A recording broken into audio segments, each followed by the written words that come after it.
Hello everyone, welcome back to my podcast. Yap, finally ada di YouTube.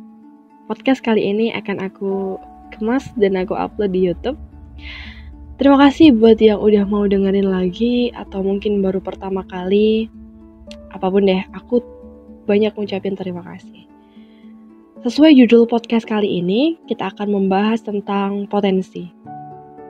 Iya, salah satu hal yang pasti kita miliki, sesuatu yang udah kita punya sejak dini.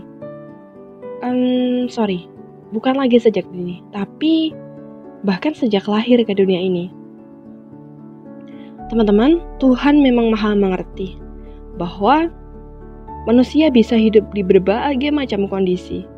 Bahkan ada yang menjadikan potensi sebagai pekerjaan bernilai seni. Potensi bisa dibilang hal yang natural ya, tapi bisa dikembangkan seiring dengan berjalannya keadaan sosial. Pengalaman memberikan dampak secara tidak langsung terhadap pemikiran, sikap, kebiasaan, hingga hal-hal yang sulit kita sadari. Dari situ kita mengerti bahwa potensi yang kita miliki bukan berarti tidak bisa berkembang. Justru seiring dengan beraneka tahapan kehidupan yang kita lalui menjadikan potensi meningkat lebih baik lagi. Dan bukan tidak mungkin, juga sudah aku jelaskan di awal bahwa potensi bisa menjadi pekerjaan bernilai seni. Ya, itu mungkin sekali dan sudah banyak orang yang melakukannya. Kali ini sebelum masuk ke contoh-contoh apa saja yang bisa disebut sebagai potensi, aku akan ngejelasin dulu ke kalian dua macam potensi. Secara garis besar, potensi terbagi menjadi dua macam. Yang pertama yaitu potensi fisik. Potensi ini berkaitan dengan kinestetik atau melibatkan gerak tubuh kita sebagai media utamanya.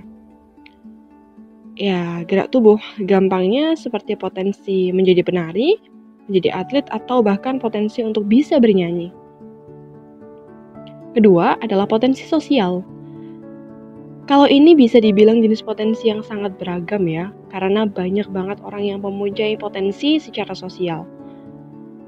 Di antaranya adalah potensi berbicara di depan umum, kemudian potensi untuk mempengaruhi orang lain atau bisa disebut persuasif, bernegosiasi, dan masih banyak yang lain. Oke, mungkin sejauh kalian mendengar podcast ini bingung, sebenarnya apa potensi yang belum kalian sadari? Ya, let's say belum kalian sadari, karena sudah pasti kalian miliki, tapi masih bingung apa itu dan apa ini. Dan bagaimana caranya kalian untuk mudah menyadari? Ya, gak pakai lama, aku bakalan share di sini juga gimana sih caranya kita bisa menyadari potensi yang kita miliki. Yang pertama, ketika kalian merasa nyaman dan senang melakukan sesuatu, sebenarnya itu adalah salah satu tanda yang akurat bahwa kalian sudah melewati satu tahap sadar akan potensi.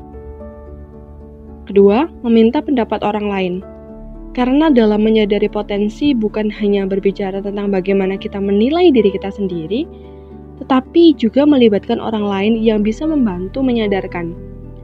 Feedback yang diberikan orang lain kepada kita, at least itu bisa menambah keyakinan kita terhadap hal yang cocok sebagai potensi untuk dikembangkan.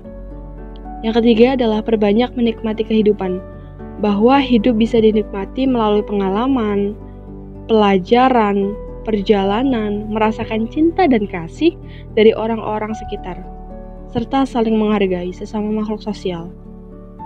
Karena kuncinya adalah relasi yang kita miliki sebagai